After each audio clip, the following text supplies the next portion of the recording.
बोल जयकारा बोल मेरे श्री गुरु महाराज की जय। गुरु ब्रह्मा गुरु विष्णु गुरु साक्षात् परमेश्वर गुरु पारणम स्वामी गुरुदेव महेश्वर तमेव माता च पिता तमेव बंधु च सखा तमेव विद्या जगत तमेव वंदे देव देवो बंधु चरण सरोज गुरु मंगलाकार जय सेवक न रोत है सागर से गुरु जी के सिमरन मात्र से नाशक विघ्न तासे सर्व कर्म में ध्यावत है सब सब आप प्रकटे जगत में जीव का निस्तार में शर्म न बनाए सुंदर जीव का को ताड़ने नम्रता और दीनता से भेंट सबको लीजिए मैं हूँ शरणागत तुम्हारा दास न कीजिए। बोलो जयकारा बोल मेरे श्री गुरु महाराज की जय। आज 27 सितंबर 2020 वार रविवार। मैं आनंद सिंह अमृतवाणी सेवा ट्रस्ट एवं श्री हरिहर सत्संग मंडल की तरफ से अपना दैनिक सत्संग आप लोग के सामने प्रस्तुत करता हूँ।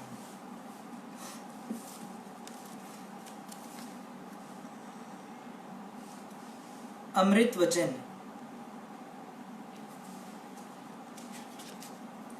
जिसमें इच्छा ही नहीं है वह शाहों का शाह है। बाहरी परिस्थितियों उसकी चाहे कैसी भी हो, इच्छाओं वाला भूखा और दुखी है, चाहे उसके पास लाखों करोड़ों है। चाहे कितना मूल्य दो, जीवन का एक श्वास भी नहीं बढ़ सकता। ऐसे अमूल्य श्वासों की कदर करो और इन्हीं गुरु शब्द में लगाकर सफल करो। सांसारिक वस्तुओं में से कोई भी वस्तु परलोक में साथ ना देगी। उसके लिए पाप ना करो, नहीं तो हिसाब किताब देते समय पश्चाताप करना पड़ेगा। यदि सच्चे नाम की अभिलाषा है तो काम का त्याग करो। जैसे दिन और रात इकट्ठे नहीं रह सकते, वैसे ही नाम और काम दिल में एक साथ नहीं रह सकते। यदि तुम में यह इच्छा है कि सांसारिक रूप रंग मुझे आकृष्ट ना करें, तो सद्गुरु के सुंदर स्वरूप से इतना प्रेम या प्रीति बढ़ाओ जितनी मछली की जल से है। दूसरों का उद्धार होना इतना कठिन नहीं जितना निंदक का, क्योंकि जब केवल अपने पाप धोना ही कठिन है तो निंदक जो दूसरों की निंदा करके उनके पाप भी अपने ऊपर ले लेता है, उसका उद्धार कैसे होगा। नाम के सुमिरन से ही अंतःकरण शुद्ध होता है और उसी के द्वारा ही शुभ कर्म भी पैदा होते हैं। कई लोग नाम का सुमिरन छोड़ अन्य शुभ कर्म आरंभ कर देते हैं, परंतु आधे मार्ग में ही गिर जाते हैं।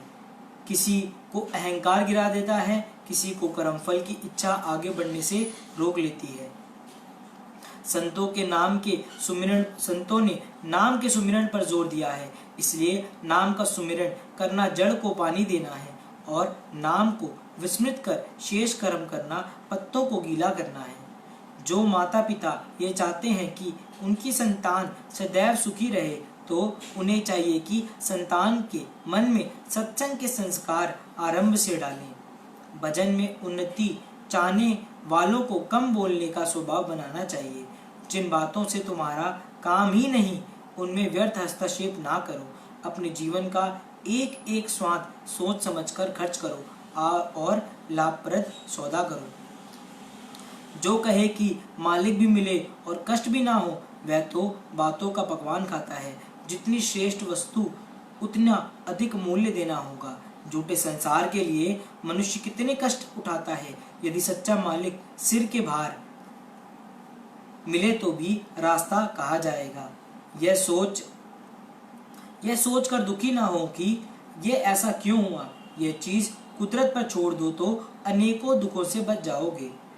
जैसे एक दिन उपवास रखने से भी शरीर कमजोरी प्रतीत होती है, इसी प्रकार एक दिन भजन ना करने से आत्मा कमजोर हो जाती है। इसलिए नियम से भजन करो। जब सब कुछ एक दिन छोड़ जाना है तो शोकादि त्याग प्रसन्नचित हो जीवन व्यतीत करना ही सत्संगी का स्वभाव होना चाहिए।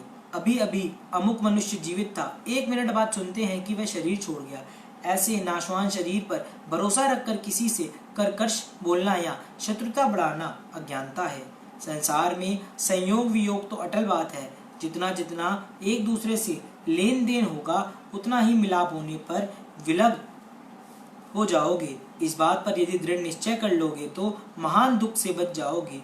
गुरु चरण की छाया में रहो तो तृप्त हो जाओगे और कठिनाई भी सरल हो जाएगी।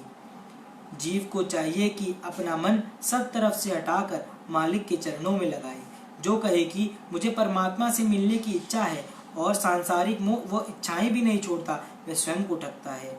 भक्ति में गरीबी और अमीरी कोई महत्व नहीं रखते।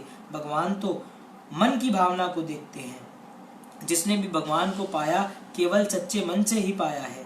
भगवान की प्रेमी शारीरिक दुखों से नहीं घबराते, वह धैर्य व शांति से नाम सुमरण करते हैं। किसी सेठ ने अपने नौकर को किसी कार्य हेतु विदेश भेजा था।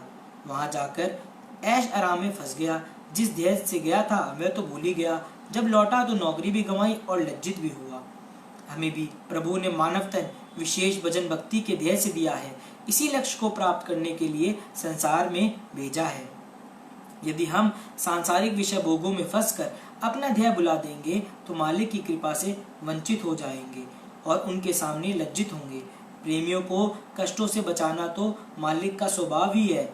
मालिक की मौज में हस्तक्षेप ना करो और ना ही अपनी चलाओ। जो उन्हें अच्छा लगे वह सत्य मानकर शिरोधार्य करो। संसार में सबसे सुखदायी और सरल काम है नाम सुमिरन, क्योंकि वह चलते फिरते, उठते बैठते और सोए हुए भी हो सकता है। आश्चर्य की बात तो यह है कि लाभ भी अन्य कार्यों से अधिक है, फिर भी आम लोग इस कार्य से प्रमाद करते हैं। सब तीर्थ करने और व्रत रखने की अपेक्षा गुरमुख बनकर नाम सुमिरन करना उत्तम है। रूहानी कमाई करने वाले में राग द्वेष नहीं होता। बोल जयकारा बोल मेरे श्री गुरु महाराज की जय।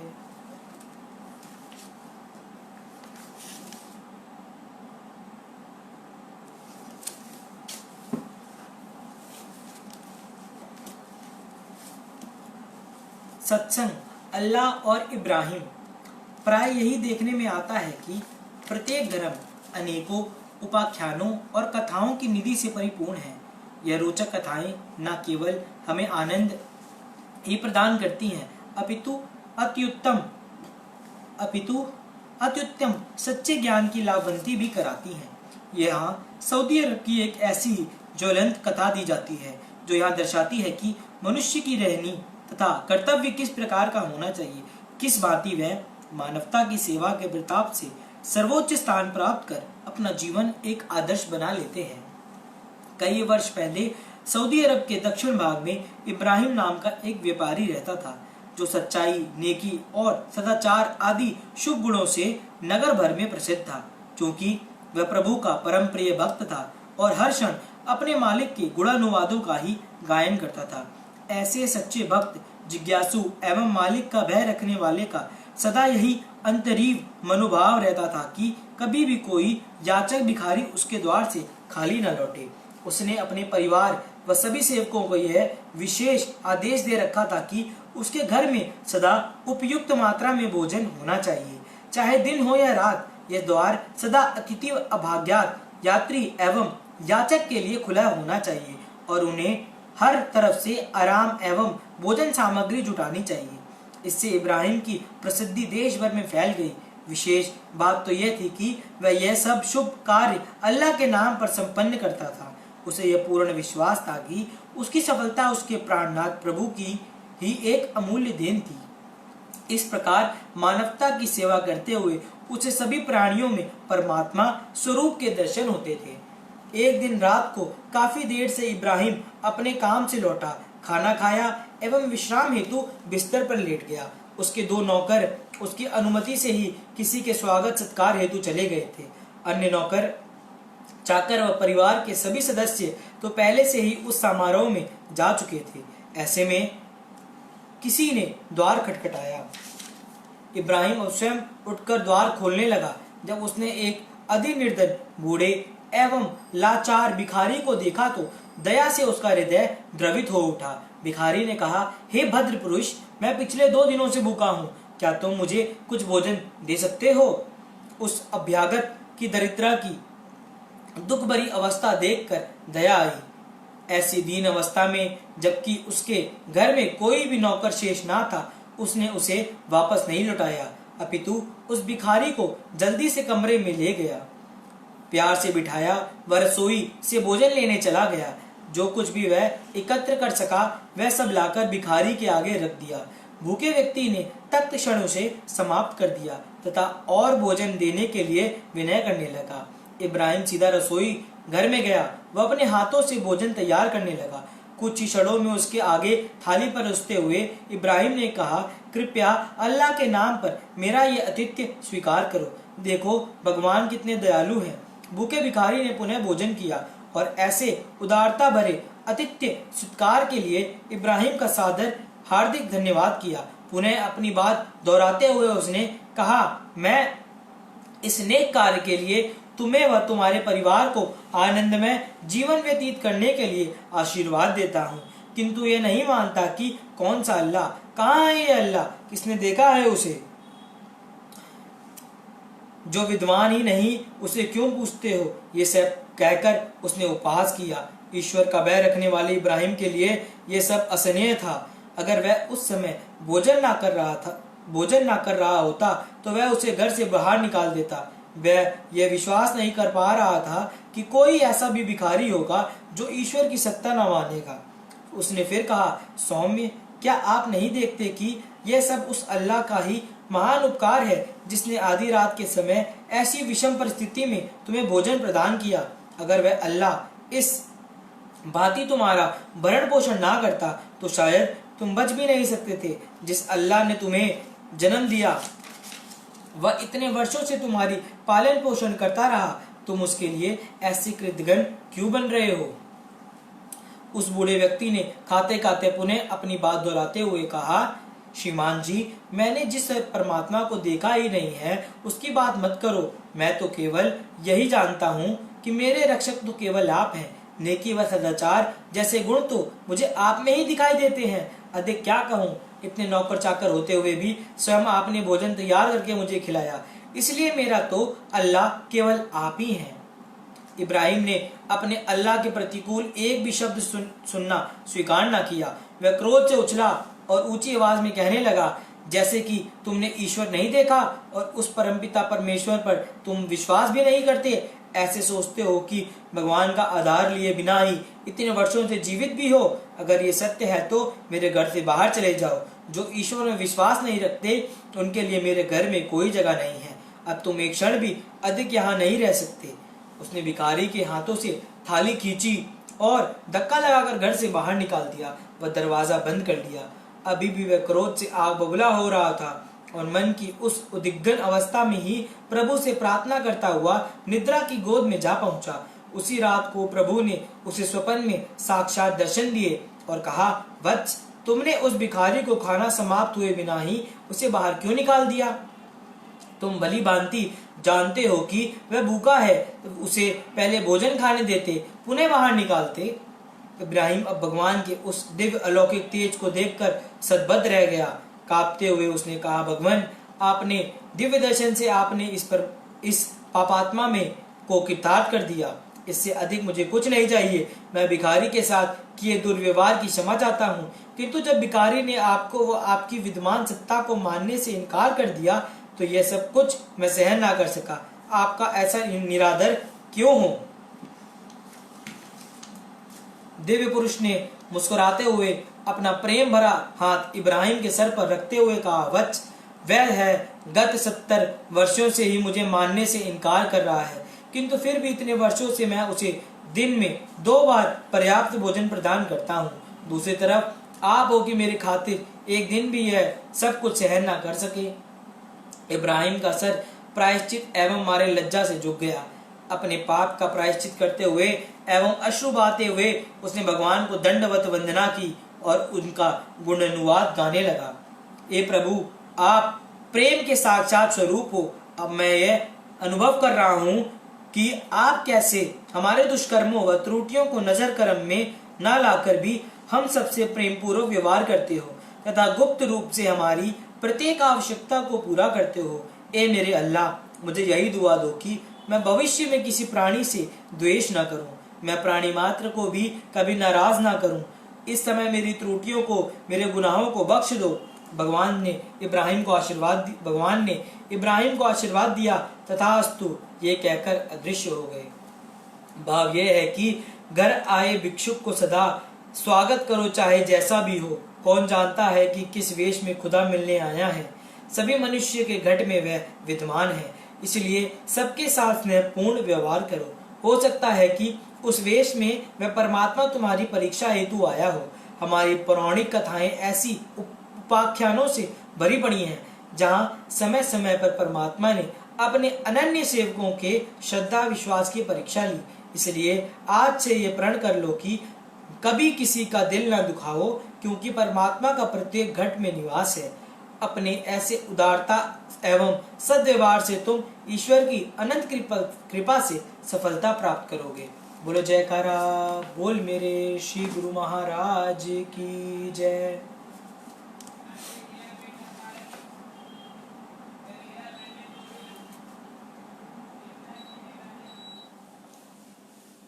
मानसिक शांति दुख का कारण। पूर्व अध्याय में हमने मन की शांति के विषय पर विवेचन किया, जिससे यह ज्ञान प्राप्त हुआ कि शांति ने तो इंद्रियों द्वारा प्राप्त सुख है और भविष्य की मिथ्या आशा का कोई कल्पनात्मक विचार है, अपितु भौतिक जगत के सभी सुख ऐश्वर्यों से परे यह अपने मन का एक निश्चयात्मक अनुभव है। मानसिक शांति की इच्छा तो प्रत्येक मानव में है, परंतु जो पूर्ण महापुरुषों की शरण में आया गया है, ऐसा कोई भाग्यशाली जीव ही इसका अनुभव कर सकता है। इस अध्याय में हम दुख, शोक तथा कष्ट आदि मनुष्य को क्यों आते हैं, अर्थात इनका कारण क्या है, इस विषय का विवेचन करेंगे। मानव परमात्मा की सर्वोत्तम एवं सर्वोत्कृष्ट रचना है और मालिक का अपना ही प्रतिरूप है, इसलिए उसमें वह सभी गुण होने चाहिए जो उसके परमपिता परमात्मा में है। परमात्मा सर्वदा दयामय, करुणामय और प्रेममय है। वे कभी किसी से घृणा नहीं करते। दुख, शोक, चिंता आदि उसके लिए सर्वदा अज्ञात है, तब फिर उसका ही प्रतिरूप मनुष्य दुखी क्यों है। वे अपनी मौलिक संपत्ति मन की शांति तथा नित्य सुख से वंचित क्यों है। सत्य मार्ग के सच्चे जिज्ञासु को इस प्रकार के कई प्रश्न व्याकुल करते हैं। युवा पीढ़ी इस प्रकार के जटिल प्रश्नों के समाधान के लिए व्यग्र है। मानव जो कि अपनी परिस्थितियों को संचालक स्वयं ही हो सकता है, वस्तुतः अपनी इंद्रियों का दास बनकर रह गया है। अपनी निम्न कोटि की इच्छाओं को संतुष्ट करते हुए वह व्यर्थ ही समझता है कि इससे उस मन की शांति जिसे वह खो चुका है प्राप्त हो जाएगी। उसका उद्देश्य तो उच्च है, लक्ष्य का चुनाव भी भली भांति किया गया है, परंतु उसकी खोज अनुचित दिशा की ओर है।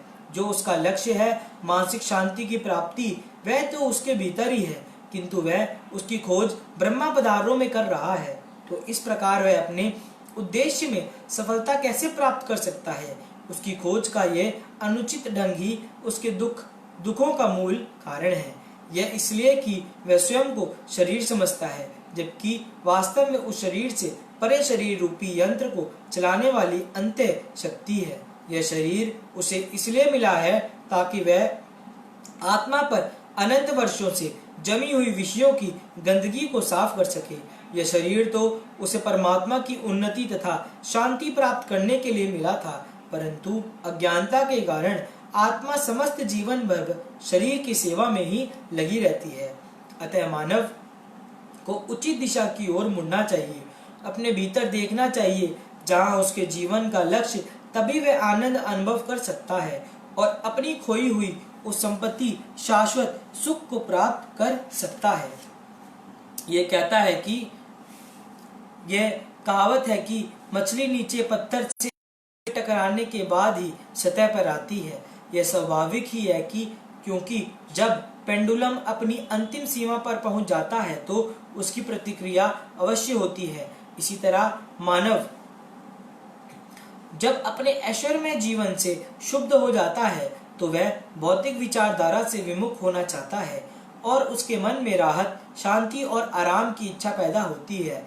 जीवन भर वह धन दौलत के लिए, समाज में ऊंची पदवी को पाने के लिए तथा ऐश्वर्य संपन्न जीवन व्यतीत करने के लिए पागलों की भांति भागता है। पवित्र तीर्थ स्थानों तथा मंदिरों का भ्रमण भी करता है।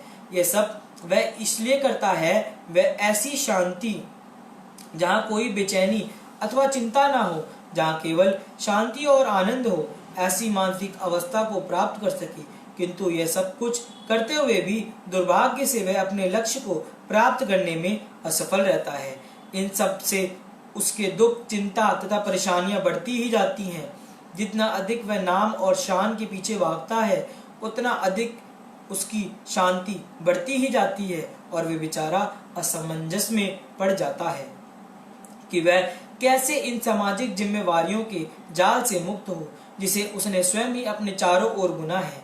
इससे उसे जीवन के प्रति अनिच्छा हो जाती है और वह उन चिंताओं से छुटकारा पाना चाहता है जिन्होंने उसकी रात की नींद हराम कर दी और मानसिक वेदना से परेशान कर दिया।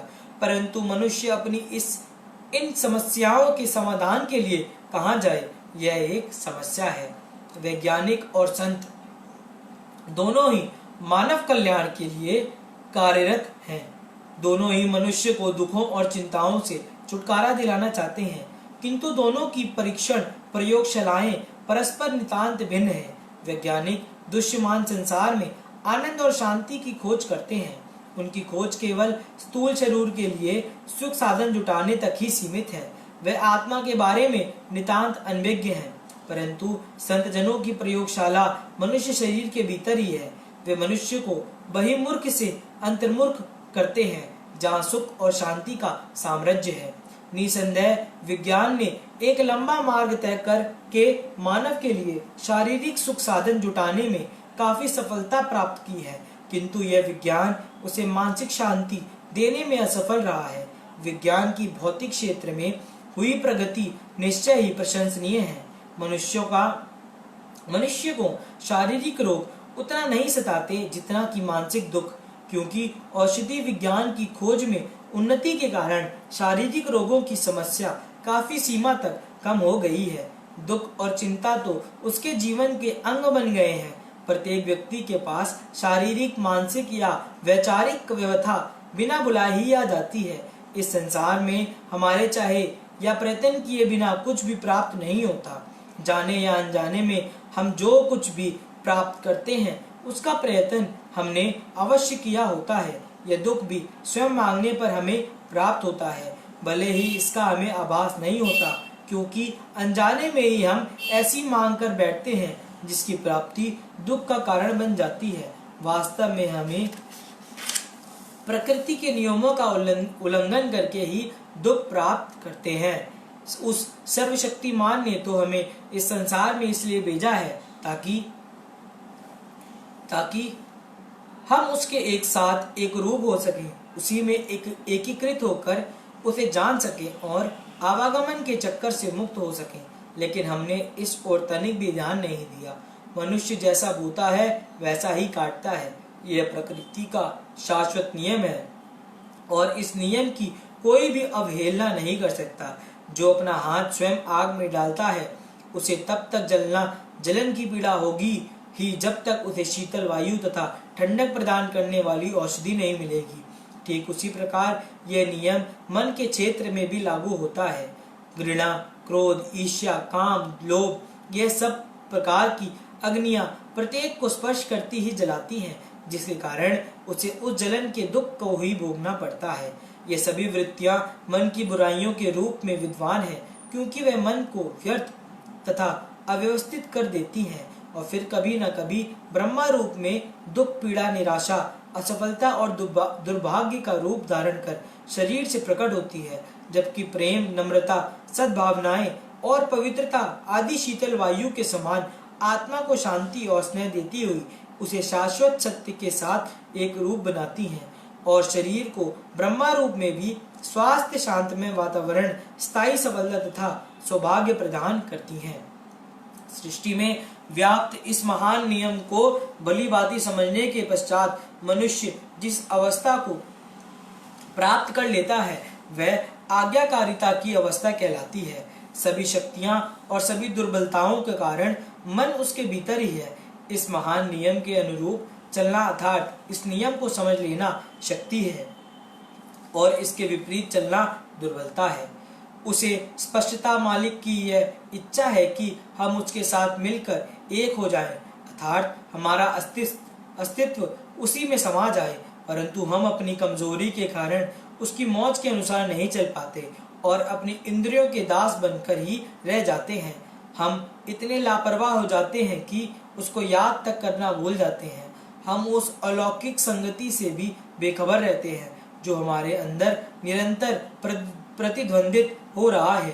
अतः यह स्वाभाविक है कि इस बारी भूल का दंड हमें भुगतना ही पड़ेगा। वैज्ञानिकों ने हमारे शरीर को तो सुख प्रदान किया है, किंतु आत्मिक रूप से इन वैज्ञानिकों ने हमें अपनी देह को संतुष्ट करते करते अपनी आत्मा को भूखा मार दिया है। आत्मा की क्षुधा हमारा आत्मिक दिवालियापन, इस यातना का समाधान वैज्ञानिकों को क्षेत्र से बाहर है। यह कार्य ईश्वर ने अध्यात्मवादी संतों को सौंपा है। यह कहना अनुचित ना होगा कि हम में से प्रत्येक व्यक्ति जो मानसिक तनाव और बेचैनी आदि से घिरा है, उसका कारण है विश्व में व्याप्त वर्तमान अशांति। परिणाम स्वरूप शारीरिक सुखों और आत्मिक दिवालियापन से तंग आकर मुक्ति के लिए मनुष्य अब आत्मा के वैज्ञानिक सत महापुरुषों की ओर मुड़ रहा है। संत मत या संत मार्ग ही इन सब व्याधियों की एकमात्र चिकित्सा है। यह आत्मज्ञान है जो हमें जीने की कला सिखाता है। यह उन उच्च कोटि के संतों का दर्शन है जिन्होंने स्वयं जीवन की समस्याओं पर प्रभुत्व प्राप्त कर लिया है और जो अन्य जीवों को भी मानसिक शांति प्राप्त कराने के मार्ग में निर्देश करने में समर्थ हैं, अर्थात अन्यों का मार्गदर्शन भी कर सकते हैं। हमारे द्वारा अनुभव की गई मानसिक अशांति संतों की सहायता और कृपा द्वारा दूर हो सकती है। हमारे दुखों का एक अन्य कारण है हमारा नैतिक पतन या हमारे जीवन की नैतिकता का पतन। हमें नैतिकता से इतने गिर गए हैं कि कभी कभी तो हम यह सोचने पर विवश हो जाते हैं कि क्या इससे भी अधिक बुरा मनुष्य के साथ घट सकता है। पारस्परिक प्रेम, बड़ों के प्रति आदर सम्मान, स्नेह, छोटों के प्रति दया और अध्यापकों व गुरुजनों के प्रति आदर आदि सभी नियम बुला दिए गए हैं। हमारी नैतिकता के ये आवश्यक अंग आदर्श गुण जब समाप्त हो रहे हैं तो फिर यदि हम दुखी हैं तो इसमें आश्चर्य क्या। मनुष्य में यह गुण भविष्य में उसकी उन्नति और नैतिकता के आवश्यक अंग हैं। अमीर अथवा गरीब, पुरुष या स्त्री, युवा या वृद्ध, इनमें से किसी भी से यदि पूछा जाए कि क्या वे अपनी वर्तमान परिस्थितियों से खुश हैं और क्या वे अपने भोग से संतुष्ट हैं, तो आपको यह सुनकर आश्चर्य होगा कि प्रत्येक के पास कहने के लिए अपने दुखों की एक लंबी कहानी है। क्योंकि संतोष का स्थान लालच ने, प्रेम का स्थान घृणा ने, स्नेह का स्थान कलह ने और करुणा का स्थान क्रूरता ने लिया है। यह सब आत्मा के प्रति अज्ञानता का कारण है।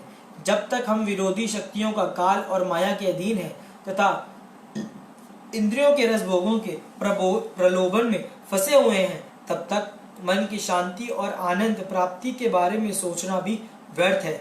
शांति और आनंद के महल का निर्माण तो अपने मन से दुर्भावनाओं का खदेड़ कर ही किया जाता है। यद्यपि यह काम अत्यंत कठिन है, तथापि आत्मा के मालिक सद्गुरु की सहायता तथा आशीर्वाद से यह कार्य पूरा हो सकता है। नैतिक शिक्षा और आचरण के मूल सिद्धांतों पर जोर देते हुए एक अन्य संतों का भी कथन है, हम उसके कितने कृतज्ञ होते हैं जिसके हाथों हम थोड़ा सा कुछ प्राप्त करते हैं। माता पिता और अध्यापक अपने बच्चों और शिष्यों को सदाचार की और नैतिक गुणों की शिक्षा तो देते हैं, परंतु यह खेद है कि बच्चों को विकास के प्रारंभिक वर्षों में आध्यात्मिक शिक्षा नहीं दी जाती। उन्हें उनके प्रशिक्षण में इससे बड़ी भूल और क्या हो सकती है कि वह परमात्मा के प्रति अज्ञानी ही रहते हैं, जो कि संपूर्ण अच्छाइयों और गुणों का स्रोत है और सब वरदानों का भंडार है, अर्थात सब कुछ देने वाला है। जब ऐसी भूल हो जाती है तो जीवन उलझनों और भ्रांतियों से परिपूर्ण हो जाता है, सद्व्यवहार और नैतिकता का पतन हो जाता है। ये अभिभावकों का कर्तव्य है कि वे अपने बच्चों को ईश्वर तथा आध्यात्मिक विषयक शिक्षा दें ताकि उनका जीवन के मूल्यों के प्रति स्वतः वैचारिक विकास हो सके और उनमें श्रेष्ठ जीवन का नींव पड़ सके। वास्तव में शिक्षा का उद्देश्य क्या है? ज्ञान प्राप्त करना ही शिक्षा का उद्देश्य है, परंतु ये ज्ञान किसके लिए? ये ज्ञान अपने जीवन के लक्ष्य को प्राप्त करने तथा जन्म मरण की सीमा को पार करने में सहायता देता है। यही मुक्ति है। एक कवि ने शिक्षा और ज्ञान के उद्देश्य को निम्न शब्दों में बहुत सुंदर व्यक्त किया है। इल्म कहते ही नहीं अल्फाज की पहचान को, इल्म वह है जो बताए जिंदगी की शान को। अकल का जौहर हकीकत के सिवा कुछ भी नहीं, इल्म का जौहर मोहब्बत के सिवा कुछ भी नहीं। शिक्षा का अर्थ केवल मात्र शैक्षणिक योग्यताओं को प्राप्त करना नहीं, इसका वास्तविक उद्देश्य जीवन के आत्मिक और नैतिक मूल्यों की में उन्नति करना है। इसमें अतिरिक्त शिक्षा हमें समाज में नम्रता और गौरव से चलने के लिए प्रेरित करती है। ज्ञान प्राप्ति का मूल उद्देश्य है सत्य का ज्ञान और सच्चाई का अनुभव। इसके अतिरिक्त इसका अन्य कोई उद्देश्य नहीं है। शिक्षा प्राप्ति का उद्देश्य है हमें प्रेम, ईश्वरीय प्रेम को सीखना। यदि इस उद्देश्य को प्राप्त ना किया तो शिक्षा का कोई उपयोग नहीं। इसके अतिरिक्त तुलसीदास जी द्वारा भी कहा गया है, काम क्रोध मोह लोभ की जब लग घट में खान, तुलसी पंडित मूर्खा दोनों एक समान। तुलसीदास जी कथन करते हैं कि जब तक काम क्रोध मोह और लोभ आदि मन को घेरे हुए हैं तब तक विद्वान और मूर्ख दोनों ही समान हैं। संतों की दृष्टि में उस दोनों में कोई अंतर नहीं। उपरोक्त कथन से हमें भलीभांति जान सकते हैं कि वर्तमान समय से हमारे दुखों का कारण क्या है। शारीरिक रोग हमें इतनी पीड़ित नहीं करते जितने कि मानसिक व्याधियां। यदि मानसिक तनाव और बेचैनी का अध्यात्म ज्ञान द्वारा दूर किया जाए तो हमें किसी प्रकार के दुख अनुभव ही ना होंगे। धार्मिक जीवन जीने के लिए संत मत सर्वोत्तम वैज्ञानिक विधि है। ये जीव को अपने भीतर जाने और वहां ईश्वर की खोज करने की शिक्षा देती है। संत मत सत्य की जिज्ञासु को ठीक पथ पर ले जाता है ताकि वे परमात्मा का साक्षात्कार करके मानव जीवन के वास्तविक लक्ष्य को प्राप्त कर सके। निष्कर्ष स्वरूप हम ये कह सकते हैं कि हमारे दुखों का वास्तविक कारण आत्मज्ञान का अभाव है। ईश्वर कभी यह नहीं चाहता कि हम दुखी हों। चूंकि हम उससे विमुख होकर विपरीत मार्ग पर चलते हैं, इसलिए हम दुखी होते हैं। इन दुखों से छुटकारा पाने के लिए हमें पूर्ण संत सद्गुरु द्वारा दर्शाए गए मार्ग पर चलना चाहिए, जो कि इन सभी दुखों का एकमात्र उपचार है। बोले जयकारा बोल मेरे श्री गुरु महाराज की जय।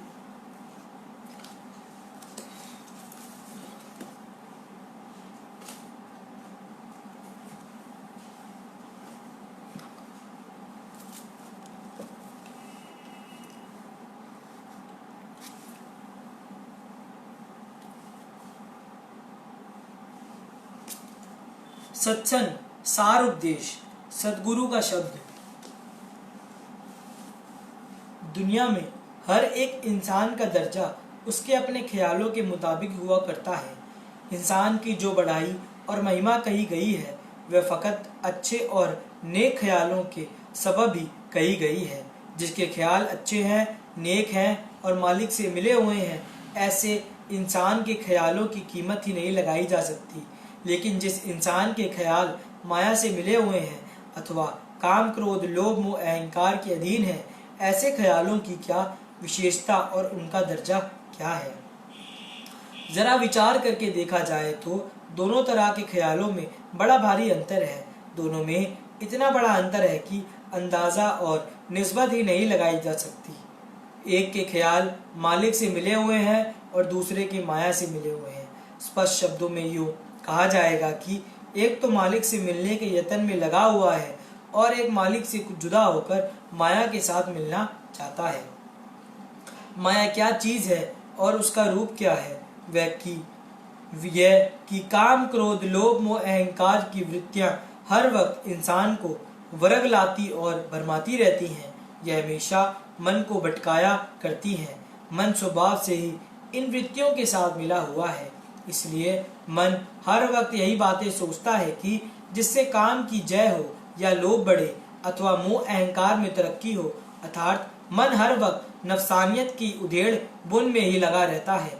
जहाँ ये हालत है तो सोचा जाए कि नतीजा क्या निकलेगा, वह किस दर्जे को पहुंचेगा और कैसी जिंदगी बनेगी। एक तरफ मनमति के ख्याल हैं और दूसरी तरफ सत्पुरुषों, महापुरुषों और सदगुरुओं की मौज के अनुसार भक्ति प्रेम वाले शुद्ध और पवित्र ख्याल हैं। विचार करो कि दोनों में कितना अंतर है। संतों का वचन है, कोई हीरा कोई कंकरा, अर्थात इंसान और इंसान से में बड़ा अंतर है। एक इंसान तो हीरे की कीमत रखने वाला होता है और एक कंकर के मोल का होता है। इतना बड़ा अंतर दोनों में किस लिए है? इसलिए कि दोनों की ख्यालात में धरती आकाश का फेर है।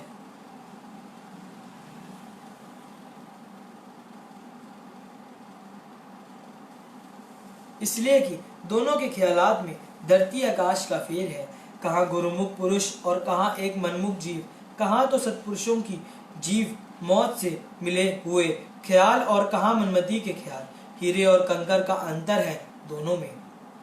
अब जरा विचार किया जाए, मनमति के ख्यालों में और महापुरुषों की मौज अनुसार पवित्र ख्यालों में जब इतना बड़ा अंतर है कि एक का मोल कंकर के बराबर और एक का हीरे के बराबर है, जहां इतने भारी नफा नुकसान का प्रश्न है, वहां ख्यालात को शुद्ध पवित्र और निर्मल बनाने की किस कदर जरूरत है।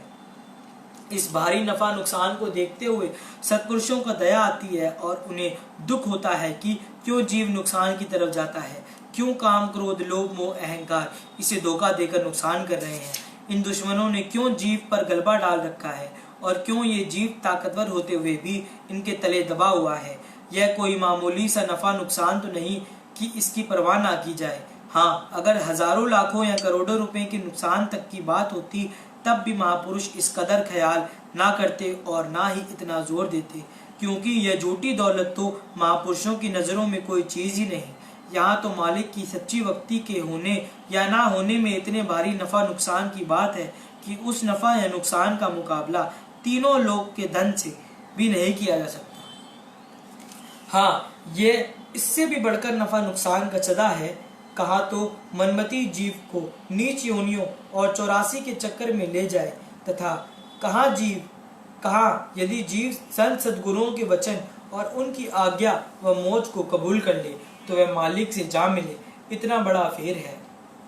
मालिक से मिलाप होना कहाँ और नीच योनियों का चक्र कहाँ। अगर सत्पुरुषों की मौज और उनके ख्यालों में जीव नहीं चलता तो फिर किसके ख्यालों के मुताबिक कार्यवाही कर रहा है?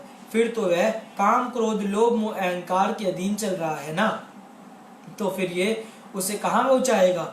हम इसमें शक नहीं कि ये मायावी पदार्थ दिखलाते हैं। जायदाद, मिल्कियत, समान पदार्थ और माया की सुंदर सुंदर मन को लुभाने वाली रचना रचाते हैं तथा बहुत बड़ा आडंबर दिखलाकर जीव को वर्ग लाते भरमाते हैं।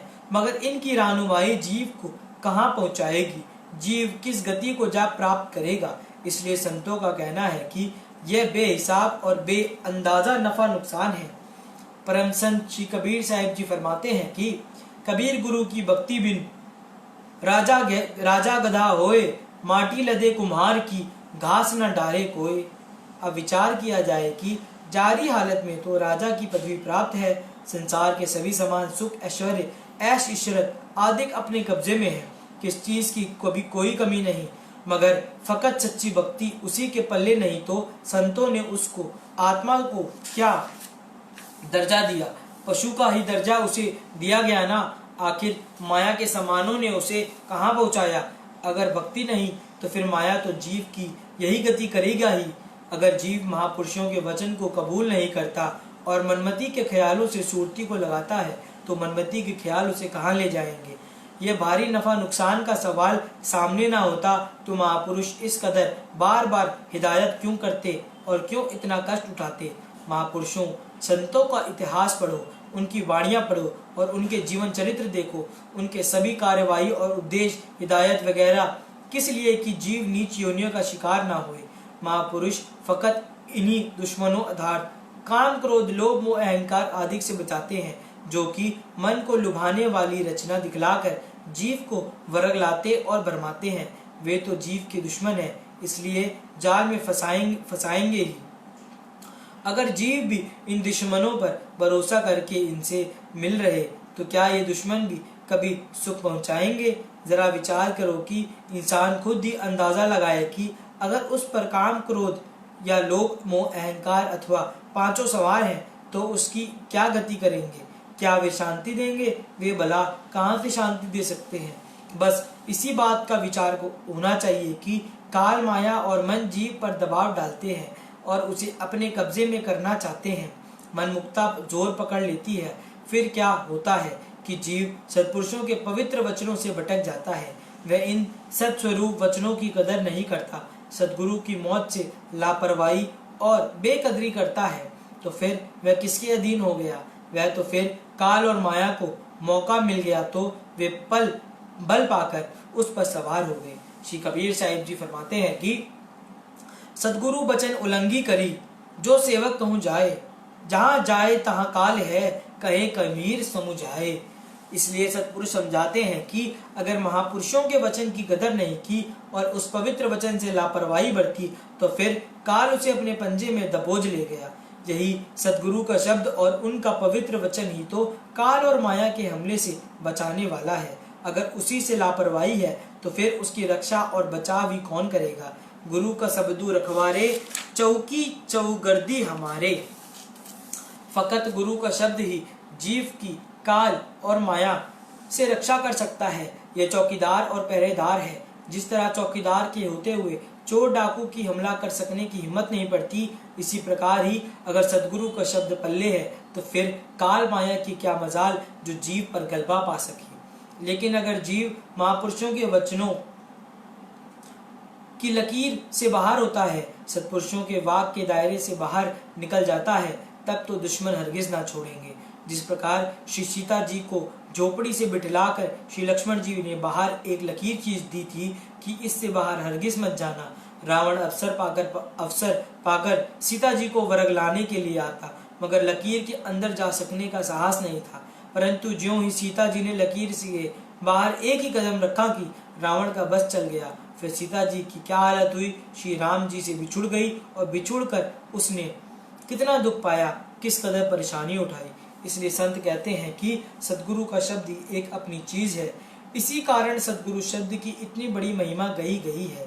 काम, क्रोध, लोभ, मोह, अहंकार आदि जो जीव को 24 घंटे परेशान करते हैं, इनके गलबे से और मनमति के ख्यालों से जिनके अधीन जीव हैं, इन सब से फकत सद्गुरु का सार शब्द और पवित्र वाक ही बचा सकता है। मनमति के ख्याल जो हर वक्त सोचता है, क्या ये सुख और शांति देंगे?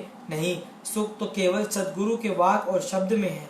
सतिगुरु सुख सागरु, जग अंतरी होर थे सुख नाही, गुरुवाणी का वर्णन है। मन हर वक्त धोखा देता है। काम, क्रोध, लोभ, मोह, अहंकार गुमराह करते और धोखा देते हैं। इनका धोखा कोई मामूली सा धोखा तो नहीं है, बल्कि ये तो जन्म जन्मांतर तक 84 लाख योनि का कीड़ा बना देते हैं। जीव की ऐसी बुरी गति देखकर सत्पुरुषों, सद्गुरुओं को दया आती है। अगर जीव को माया न दबा लिया या अगर काम, क्रोध आदि की उस पार सवार हो गए तो क्या हाल होगा। अपने आप जीव काल माया के हमले से बच सकने में समर्थ नहीं, तो फिर सत्पुरुषों के वचन को ही दृढ़ करके पकड़े। यह वचन काल और माया से खुद ब खुद ही रक्षा करेगा। लेकिन अगर दयाल पुरुष के दायरे से बाहर हुआ तो फिर काल की हद में दाखिल हो गया। अब काल उसकी क्या गति करेगा, यही बार बार सोचने और विचार करने की बात है। पहले हीरे और कंकर की मिसाल दी जा चुकी है। जो सत्पुरुषों के वचनों पर ग्रहण करता है वह हीरा है, तथा जो वचन से लापरवाही करता है वह कंकर की तरह है। हीरे और कंकर में मामूली फर्क है। क्या मामूली फर्क है? नोट पर सरकारी मुहर लगी रहती है, इसलिए वह मूल्यवान है। अगर यही सरकारी मुहर ना हो तो वह रद्दी कागज की तरह है।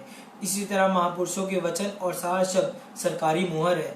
अगर यही इंसान के पल्ले नहीं तो उसका मूल्य क्या? कुछ भी नहीं। इसलिए हमेशा इस बात का ख्याल रखें कि काम, क्रोध आदि दुश्मन भरमाते और भटकाते हैं। ये लाखों तरह के सब्ज बाग दिखलाते हैं, मायावी सामानों और सुखों का लाभ देते हैं। सब दुनिया इसी लोभ में फंसकर परमार्थ और भक्ति के भटक जाती है, मगर नहीं, गुरुमुख हमेशा होशियार रहता है और सत्पुरुषों के वचन की रोशनी में रहने से वह इन दुश्मनों के बहकावे में हरगिज नहीं आता, वह बचा रहता है। जिसने महापुरुषों के वचन को ग्रहण कर लिया वह तो फिर मालिक से जा मिला और कुछ का कुछ बन गया। यह जीवन का सच्चा लाभ है। बोलो जयकारा बोल मेरे श्री गुरु महाराज जी की जय।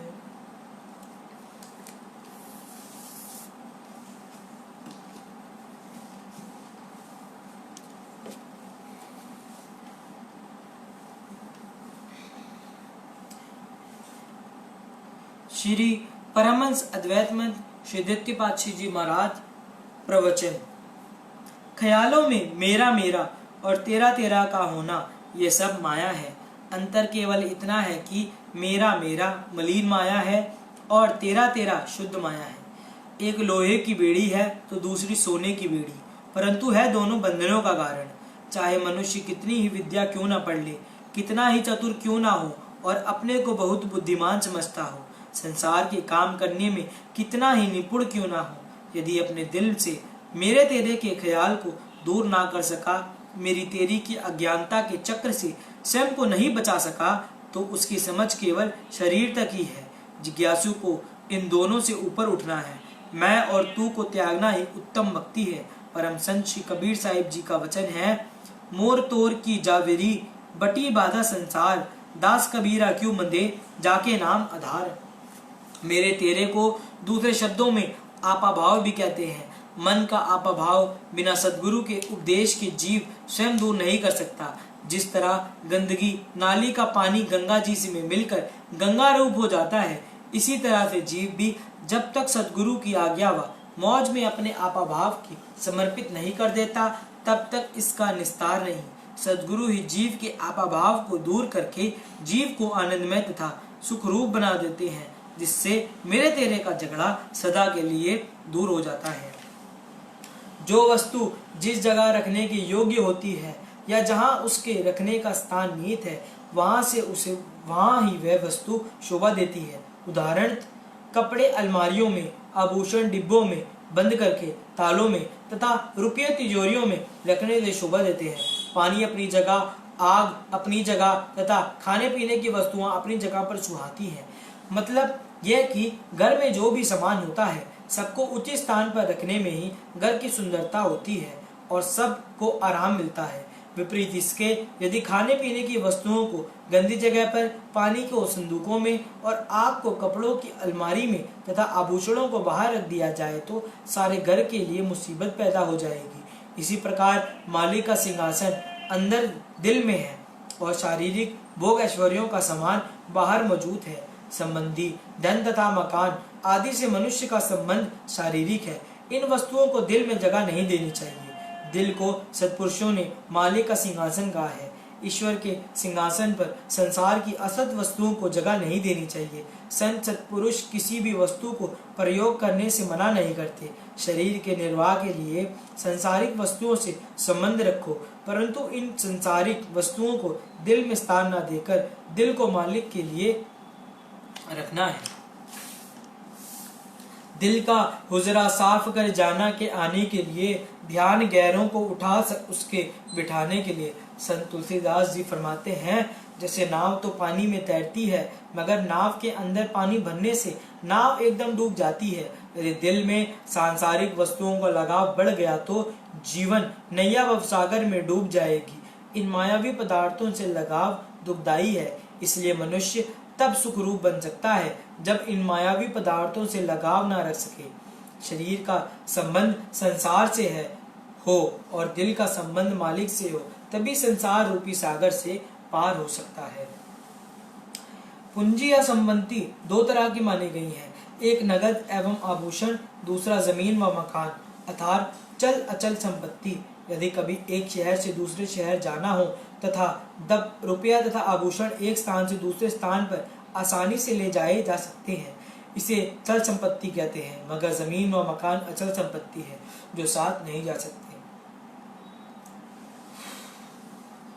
इसी प्रकार इस मनुष्य का शरीर भी जमीन व मकान की तरह अचल संपत्ति है। इस लोक में इस मनुष्य शरीर से कितना ही काम ले लिया जाए, मगर अंत को इसके साथ नहीं जाता। यह यहाँ रह जाने वाली चीज है तथा नाम की कमाई चल संपत्ति है जो परलोक में भी साथ देती है। इसलिए संत महापुरुष फरमाते हैं कि बुद्धिमान वह है जिसने मनुष्य शरीर से साथ ले जाने वाली वस्तु को प्राप्त कर लिया। साथ ले जाने वाली वस्तु आत्मिक धन है। जिसने मनुष्य शरीर में इस रूहानी धन को प्राप्त कर लिया वह लाभ में रहा, क्योंकि मनुष्य शरीर तो इस जीव के साथ कुछ समय तक है, अंत में इसने अलग हो जाना है। फिर क्यों ना इससे वह धन कमाया जाए जो मरने के बाद भी काम आवे। अपने मन और शारीरिक को सद्गुरु के चरण में सौंपकर भक्ति धन प्राप्त करना ही बुद्धिमानी है। परम संत श्री कबीर साहब जी फरमाते हैं, कबीर सा धन संचिए जो आगे को होए, शीश चढ़ाए गाठ री जात न देखा कोई। अर्थात शरीर को सद्गुरु उपदेश की कमाई में लगाकर भक्ति के धन को इकट्ठा करना चाहिए। यह आत्मिक धन ही मनुष्य मृत्यु के पश्चात साथ ले जा सकता है। इस शरीर से सद्गुरु की सेवा जितनी भी श्रद्धा व भावना से की जाएगी उतना ही जीव को लाभ पहुंचेगा। परंतु एक बात का ख्याल रखना जरूरी है कि मनुष्य को इस भूल में नहीं रहना चाहिए कि अभी तो बहुत समय पड़ा है, देखा जाएगा। बाल्यावस्था खेलने में, युवावस्था को संसार की विषय वासनाओं में व्यर्थ गंवा देता है। यदि बुढ़ापे से पहले शरीर नष्ट हो गया तो, या बुढ़ापे में शरीर को किसी रोग ने आ घेरा तो मरने के बाद मनुष्य को खाली हाथ जाना पड़ेगा। ये कितने दुख की बात है कि एक काम जो मनुष्य अपने काल में कर सकता था वह उसने ना किया। इसलिए प्रत्येक जीव को चाहिए कि बाल्यावस्था से आत्मिक धन को संचित करने के लिए अपने शरीर को, अपने मन को सद्गुरु की सेवा व भजन अभ्यास में लगा दे, और यह शरीर जिसने अंत में यहाँ रह जाना है उससे आगे काम आने वाले नाम और भक्ति के सच्चे धन को अधिक से अधिक इकट्ठा कर लिया जाए, ताकि मालिक की दरगाह में मुख उज्जवल हो। प्राचीन काल में ऋषि मुनियों ने सर्व साधारण मनुष्य के लिए किसी तीर्थ या सद्गुरु के चरणों में उपस्थित होते समय किसी एक वस्तु को छोड़ने की रीति को प्रचलित किया था, और छोड़ने या त्यागने की वस्तुएं ये थी जैसे काम, क्रोध, लोभ, मोह, अहंकार, निंदा, तृष्णा, राग, द्वेष, विषय विकार आदि। अर्थात तीर्थों पर जाकर अपने मन में यह दृढ़ संकल्प किया जाता था कि आज के बाद मैं क्रोध नहीं करूंगा। इस प्रण के लिए उन्हें चाहे कितने ही नुकसान पहुंचता वे क्रोध नहीं करते थे। इसी तरह से जो भी विकार तीर्थों पर छोड़ जाता उससे उनकी आत्मा में निर्मलता तथा पवित्रता आती और जीवन भर उस प्रण को निभाते। यदि कोई भूल से छोड़ी हुई वस्तु को ग्रहण करता तो संबंधी उसे याद करवाते हैं कि यह चीज तुम तीर्थों पर छोड़ आए हो। कहीं कहीं पर लोग ऐसा भी करते थे कि जिस विकार ये मनुष्य अधिक दुखी होता है, जिसके कारण मन में सदा शांति रहती, वही विकार ही तीर्थों पर छोड़ आता है। परंतु अब लोगों ने इसके उल्टे अर्थ निकाल लिए हैं। आजकल देखा जाता है कि यदि कोई वस्तु शरीर के अनुकूल नहीं होती, जिसके खाने से शरीर कष्ट होता है, लोग उस वस्तु को तीर्थों पर पाकर जाकर त्याग कर देते हैं। इस तरह से मनुष्य का जीवन कदापि नहीं सुधर सकता। छोड़ना था विषय विकारों को, मन की बुराइयों को, ताकि मन में विषय विकार कम हो। प्राय नियम यह होता है कि यदि किसी एक विकार का हृदय से त्याग कर दिया जाए तो शेष विकारों का प्रभाव भी कम हो जाता है और मनुष्य के विचार भजन अभ्यास व सत्संग की ओर सरलता से लगते हैं। आजकल तो केवल प्रथा मात्र की रह गई है। सर्वसाधारण को इसके वास्तविक अर्थ का पता ही नहीं कि तीर्थों पर क्या छोड़ना चाहिए। इसलिए संत महापुरुषों ने जो ऊपर त्यागने योग्य विषय विकारों बतलाए हैं उनका त्याग करना चाहिए। तभी मनुष्य भजन अभ्यास में सुरती लगाकर अपने जीवन को सफल बना सकता है। बोलो जयकारा बोल मेरे श्री गुरु महाराज जी की जय। मनुष्य को 84 लाख योनियों में श्रेष्ठ माना गया है, किंतु ये सर्वश्रेष्ठ और सर्वोत्तम होते हुए भी अज्ञानता के कारण अपने वास्तविक स्वरूप को नहीं पहचानता। काम, क्रोध, लोभ, मोह, अहंकार के घेरे में आकर अपने वास्तविक स्वरूप को भूल गया है और पशु तुल्य कर्म कर रहा है। पशु योनियां केवल भोक्ता हैं, वे अपने किए हुए कर्मों को भोग रही हैं, किंतु मनुष्य को ईश्वर ने भोक्ता होने के साथ कर्तापन का भी अधिकार दिया है। मनुष्य जो भी कर्म करना चाहे कर सकता है। पशु योनियां अपने खाने पीने और जीवन निर्वाह की इतनी चिंता नहीं करती जितने कि मनुष्य इतना श्रेष्ठ और उत्तम होते हुए भी लोभ के वश आकर करता है। समान 100 बरस का पल की खबर नहीं, इस क्षणभंगुर जीवन का तो पल भर का भरोसा भी नहीं, किंतु मनुष्य सैकड़ों वर्षों के लिए सामान इकट्ठा करने की चिंता में लगा रहता है। इसी चिंता में अपने असली काम को भूल गया है, जबकि इसके जीवन निर्वाह के सब सामान कुदरत ने पहले ही पैदा कर दिए हैं। मनुष्य को चाहिए था कि मालिक की बंदगी को फिक्र करता, किंतु दुनिया के झूठे पदार्थों को इकट्ठा करने की फिक्र में यह सब परमपिता परमात्मा को ही भूल गया, जिसने यह सब सामान उसके जीवन निर्वाह हेतु पैदा किए। खुदा को भूल गए लोग फिक्रे रोजी में, ख्याली रिज़्क है राज़िक का ख्याल ही नहीं। संत महापुरुष जीव को जिताते हैं और जिस काम को करने के लिए यह जन्म मिला है उस लक्ष्य की ओर अग्रसर करते हैं। मनुष्य जन्म की विशेषता और श्रेष्ठता तो तभी है जब मनुष्य भोग योनियों में श्रेष्ठतर कर्म करे, क्योंकि मनुष्य जन्म श्रेष्ठ कर्म करने के लिए ही तो मिला है। सत्पुरुषों का कथन है, निद्रा भोजन भोग भय ये पशु पुरुष समान, नरन ज्ञान निज अधिकता ज्ञान पना पशु जान। शरीर के सुख आराम, इंद्रियां सुख भोग, परिवार के पालन पोषण, नींद और भय, यह सब काम मनुष्य और पशु योनियों समान रूप से करते हैं। निज स्वरूप की पहचान और आत्मज्ञान की प्राप्ति कर अपनी बिछुड़ी आत्मा को परमात्मा से मिलाना, यह अनुभव यह मनुष्य जन्म की विशेषता और श्रेष्ठता है। जब सौभाग्य से संत सत्पुरुषों की संगति मिलती है तब जीव को आत्मज्ञान की प्राप्ति होती है एवं जीव निज स्वरूप की पहचान कर परमात्मा से मिलने का प्रयत्न करता है। यही मनुष्य जीवन का वास्तविक उद्देश्य है। सद्गुरु अपने सेवकों को जो उपदेश देकर आचरण के लिए फरमाते हैं वह निश्चय ही उसके लिए लाभदायक होता है। यह ठीक है कि मन इन बातों को पसंद नहीं करता। भजन अभ्यास, सत्संग व सेवा ये मन के विरुद्ध कार्य हैं, लेकिन सद्गुरु जीव के हित की सोचते हैं। जीव के दिल में जन्म जन्मांतरों से मलिन वासनाएं भरी पड़ी हैं और जीव को इसका ज्ञान नहीं है। यही वासनाएं ही दुख का कारण है। 84 लाख योनियों का बीज वासनाएं ही है। इन वासनाओं को सभी समाप्त किया जा सकता है जब क्रियमाण कर्म शेष किए जाएं। सद्गुरु ही जीव से निष्काम कर्म करा सकते हैं और वासनाओं के बीज को समाप्त कर सकते हैं।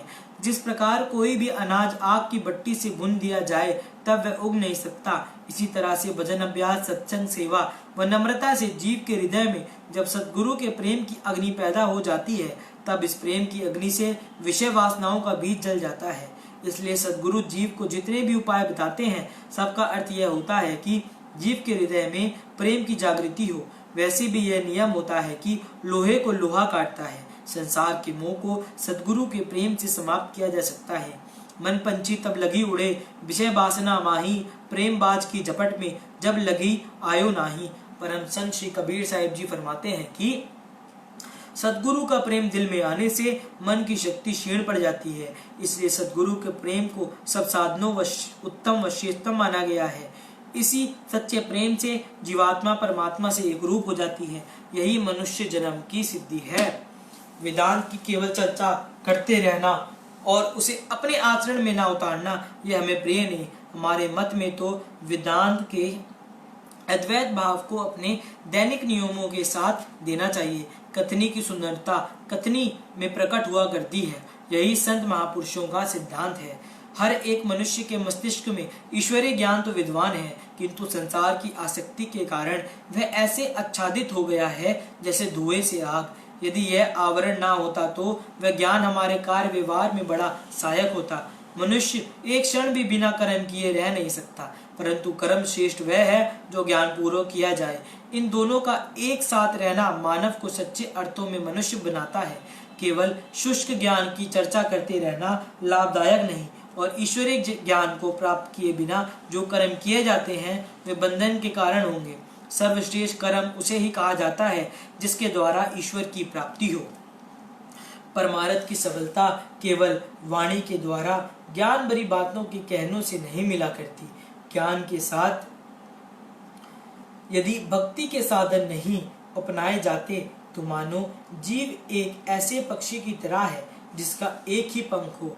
भक्ति भावनाओं से ओतप्रोत ज्ञान का एक ऐसा हंस है जो दोनों पंखों को फड़फड़ाता हुआ आकाश मार्ग से सीधा निकलकर निज धाम में जा पहुंचता है। यही धाम ही परमहंस संत सत्पुरुषों का निज स्थान होता है। इसलिए गुरुमुख का यही कर्तव्य है कि जीवन को सत्पुरुषों के आदेश अनुसार आचरण में एवं कर्तव्यनिष्ठ बनाए ताकि ध्येय को प्राप्त कर सके। इसी को आचरण में वेदांत कहते हैं। बोल जयकारा बोल मेरे श्री गुरु महाराज की जय। बोल साचे दरबार की जय। आज हम अपना दैनिक सत्संग यहीं पर समाप्त करते हैं। राम राम, जय सच्चिदानंद, सत श्री अकाल। कल हम आपको इसी समय 12:30 बजे वापस मिलेंगे। राम राम।